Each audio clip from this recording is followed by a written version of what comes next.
Sir biggest expectations, biggest budget, అంటే never before action, never before budget ఇవన్నీ ఉన్నాయి కదా. టోటల్ ఈ జర్నీ అనేది మాకు అంటే కింగ్డమ్ ట్రైలర్ కానీ రెగ్యులర్ సాంగ్స్ కానీ చూస్తుంటే ఒక వార్ మోడ్ అయితే సెట్ చేశారు ఆడియన్స్కి. ఒక వార్ కైండ్ ఆఫ్ మూవీ చూడబోతున్నాం అన్న మూడ్ అయితే సెట్ అయింది. మీ జర్నీ గురించి ఏం చెప్తారు ఫైనల్గా? కింగ్డమ్ రేపు ఆడియన్స్ ఎంటర్ అయిపోతున్నారు మీ కింగ్డమ్లోకి, ఏం చెప్తారు?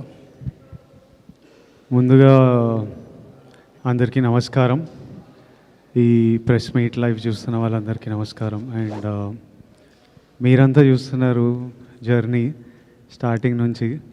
నేను యాక్టర్, నాకు ఫస్ట్ సినిమా దొరకక ముందు నేను థియేటర్ చేసేటప్పుడు ఫస్ట్ సురేష్ అన్నకు నా ఫోటోలు పంపించిన. సురేష్ అన్న అప్పుడు డీసీలో చేస్తుండేనో టైమ్స్లో ఉంటే నా థియేటర్ గ్రూప్లో ఒక అమ్మాయి ఉండింది, దీక్షా మరూర్ అని. ఆవిడ పనిచేస్తుంటే ఆవిడ దగ్గర ఆవిడకి చెప్పిన నా ఫోటోలు అయ్యి ఇట్లా యాక్టర్ ఉన్నాడు బాగా చేస్తాడని. అంటే నాతో కాదు, అది మా సీనియర్ ఉన్నారు సురేష్ అని, అతనికి పంపించండి అంటే నా ఫోటోలు పంపించి, అన్న కొంచెం ఇట్లా నేను విజయ్ ఇట్లా నా ఫోటోలు వేయండి, ప్రెస్లో ఎవరైనా చూస్తారు ఏమన్నా రోళ్ళు వస్తాయని.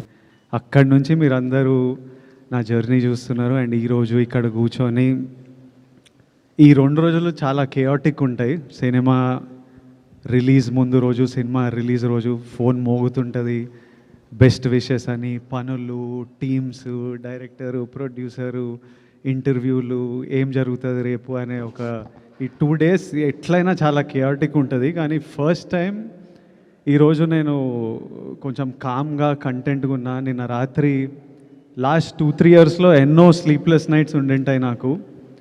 నిన్న రాత్రి అయితే బాగా పడుకున్నా, పొద్దున్నే లేచిన, వెళ్ళి జిమ్ చేసి డైరెక్ట్ మీ దగ్గరకు వచ్చిన.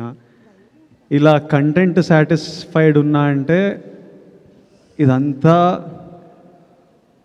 తెలుగు ప్రజలు మాకు ఇస్తున్న ప్రేమ. ఈ బుకింగ్స్ కానీ, ఈ ప్రేమ కానీ, తెలుగు ప్రజలు, తెలుగు సినిమా ఆడియన్స్. నేను మంచిగా 7 గంటలు పండుకొని జిమ్కి వెళ్ళినా కానీ మన తెలుగు సినిమా ఆడియన్స్ నాకు అక్కడ బయట చేసే పని, యుద్ధాలు, అది తీసుకెళ్ళిపోతుంది. So I'm happy, content and the love I get from all of you. వచ్చి కూర్చోగానే అందరూ కళ్ళల్లో ఒక హ్యాపీనెస్, అరే బాగుంది సినిమా, అన్న కొడుతున్నావు నువ్వు, మనం కొడుతున్నామని ప్రెస్ వాళ్ళందరూ అంటుంటే అదొక సాటిస్ఫాక్షన్, హ్యాపీనెస్. అట్లీస్ట్ ఈరోజు అయితే అందరం చాలా హ్యాపీగా, సాటిస్ఫైడ్గా. పొద్దున్నే గౌతమ్తో మాట్లాడినా, గౌతమ్ కూడా హ్యాపీగా ఉన్నాడు. వెళ్ళి మంచిగానే ప్రెస్ మీట్కి రా అంటే లాస్ట్ 3-4 nights నుంచి కొంచెం పడుకోకుండా పనిచేస్తున్నారు. వెళ్ళి తిరుపతి వెళ్ళేసి వస్తా, మంచిగా నెమ్మదిగా వెళ్ళి ఫ్యామిలీతో కొంచెం టైం స్పెండ్ చేస్తా అన్నట్టున్నాడు. So as on today we are all happy, content, and I need to thank the audience and thank all of you. My full love to all of you. Vamsi గారు.